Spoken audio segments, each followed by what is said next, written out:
ሻሎም ሻሎም ቤተሰብ እግዚአብሔር አምላክ ሰላም ጸጋናይ ክርስቶስ ምስኩልኩም እዩ አንሐውኩም ሰላሐዲን ካብ ንክርስቶስ ዝገልጽ ትውልዲ ዓለም ለኻው ቤተ ክርስቲያን ስቶክሆልም ስዊድን ሎም ድማ ነዚ መዓልቲ ዝኸውን ናይ መዓልቲ ቃል ሒዝና መጺና ኣለና ሎም እንካፈሎ ቃል መሰረት እምነትና ቃል አምላኽ ይዝብል እዩ መሰረት እምነትና ቃል አምላኽ እዩ እምነት መሰረት ኣለዎ ስለዚ ንእምነትና ትክክለኛ እምነት ዝገብሮ መሰረት ናይ እምነትና እዩ ስለዚ ናይ እምነትና መሰረቱ ናይ እግዚአብሔር ቃል እዩ መጽሐፍ ቅዱስ ዕብራውያን ምዕራፍ 11 ከም ዝብል ጥቅስ 6 ብዘይ እምነት ግና ንአምላኽ ከስምርዎ ኣይከኣልን እዩ እቲ ናብ አምላኽ ዝመጽእ ዝደሊ ንሱ ከም ዘሎ ነቶም ዝደሊዎ ድማ ዓስቢ ከም ዝህቦምን ከኣምን ይግብኦ ሪኢኹም እቲ ናብ አምላኽ ክመጽእ ዝደሊ መጀመርታ አምላኽ ከም ዘሎ ነቶም ዝደሊዎ ድማ ዓስቢ ከም ዝህቦምስ መጀመርታ ተኽገብር ይግብኦ ከኣምን ይግብኦ ንአምላኽ ብዘይ እምነት ከነስምሮ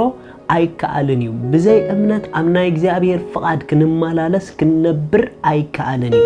ብዘይ እምነት እግዚአብሔር ዝበሎ አባና ኩን ክኸውን ኣይከኣልን እዩ ምክንያቱ ንሕና ምስ ሓሳብ አምላኽ ዘራኽበና ዋና መንገዲ እምነት ስለዝኾነ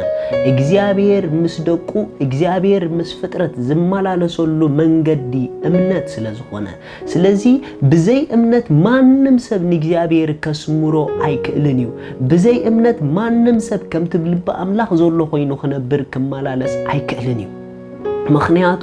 እግዚአብሔር በእምነት ጥራሕ ዝሰምርን ፍቃዱ ዝገልጽን አምላኽ ስለዝኾነ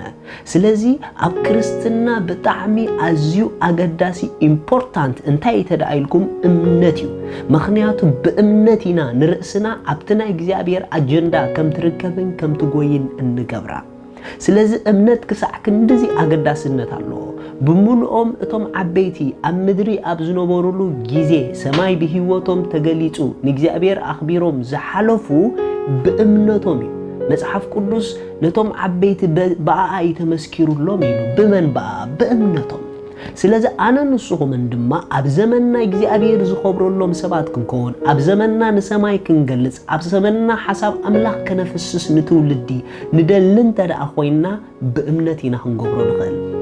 ምክንያቱ ኩሎም አቦታትና በእምነት እዮም ንእግዚአብሔር አስሚሮሞ ኢየሱስ ክርስቶስ ንዘለዓለም ጎይታ እዩ መጽሐፍ ቅዱስ ኣብ ሮሜ ምዕራፍ 4 ከም ዝብል ካብ ጥቅስ 17 ከምቲ አቦ ብዙሓት አሕዛብ ጌረካ ኣለኹ ዝብል ጽሑፍ ዘሎ ኣቅድሚት ዝኣመኖ ንሙታት ዘተንስኦም ነቲ ዘየለውን ከም ህሉ ገይሩ ዝጽውዕ አምላኽ ከም ትብህል ድማ ዘርእኻ ከም ዝኽኸውን እዩ ተስፋ ኣብ ዘይብሉስ አቦ ብዙሓት አሕዛብ ክኸውን ብተስፋ ኣመነ አቦ ብዙሓት አሕዛብ ክኸውን ብተስፋ ኣመነ ሪኢኹም አብርሃም ኣብቲ ከኣምነሉ ዘይክእል ምንም ነገር ኣብ ዘይርእየሉ ጊዜ ከኣምን ዝገበሮ ንእምነት መሰረት ዝገበረሉ ናይ እግዚአብሔር ድምፂ እዩ ነይሩ ስለዚ ኣብቲ ተስፋ ዘይብሉ በቲ ድመጾ ድምፂ ወይ ድማ በቲ ድመጾ ናይ እግዚአብሔር ቃል እሱ ተስፋ ኮይኑዎ ይኸኣምን ክኢሉ ስለዚ አብርሃም ኣብቲ ተስፋ ዘይብሉ ብተስፋ ዘእመኖ ካብ እግዚአብሔር ዝረኸቦ ድምፂ እዩ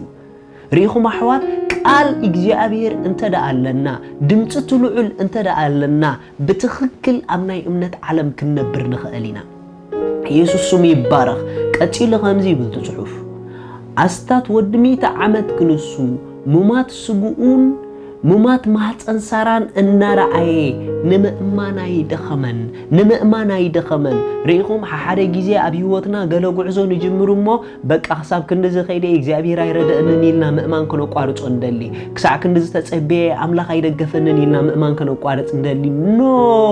መጽሐፍ ቅዱስ ስለ ኣቦና አብርሃም ክዛረብ ከሎ ሙማት ስጉኡን ሙማት ማህፀን ሳራን እንዳረአየስ ንምእማናይ ደኸመን ይዝብል ንምእማን ከም ዘይደክም ዝገበሮ ዝሓዞ ድምፂ ስለ ዝነበረ እዩ ሪኢኹም ቃል ስለ ዘይብልና ኢና ካብ እምነት ንወድቕ ቃል ስለ ዘይብልና ኢና ካብ እምነት ንእለ ቃል ዘለዎ ሰብ ኣብ እምነት ደው ክብል ይኽእል እዩ በእምነት ደው ክትብል ዝረድአካ ናይ እምነት ኣባኻ ዝፈጠረን ዘምፀአን ናይ እግዚአብሔር ቃል ድምፂ ተዳኣለካ ኮይኑ እዩ አብርሃም ከም ዘይሕለል ዝገበሮ ዝሰምዖ ድምፂ ስለ ዝነበረ እዩ ቀፂሉ ከምዚ ኢሉ ግናኸ ንአምላኽ ክብርን ሃበ ንምእማን በርትዕ እምበር ነታ تسفى أملاق بزي مؤمانو أي توالولن نتا تسفى أملاق بزي مؤمانو أي توالولن نتا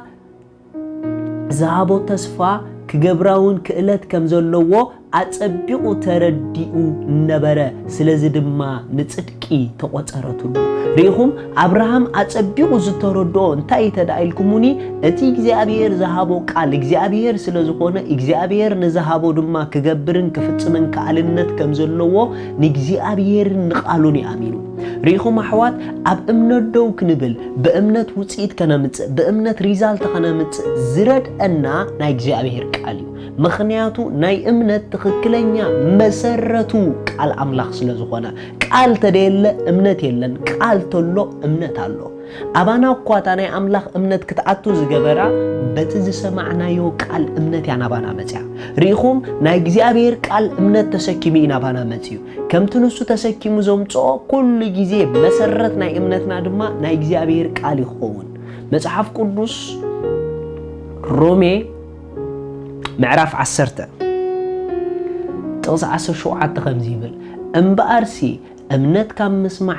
مسمعون بقال كريستوسي ريخو محوات بحكي بأمنت كان عب ندلن دحر كوينا سيمبليت مجدي أبزحنا قالوا نسمع أبزحنا مسكالو حبرة نكبر أبزحنا نقالو جيزي نهب أبزحنا نقالو عدل نهب انت دا نقال أملاح زخون جيزي زي بالكا خوينو بأمنت كتعبي أي تحلوم أي تعبني خاب أمنت مخنياتو never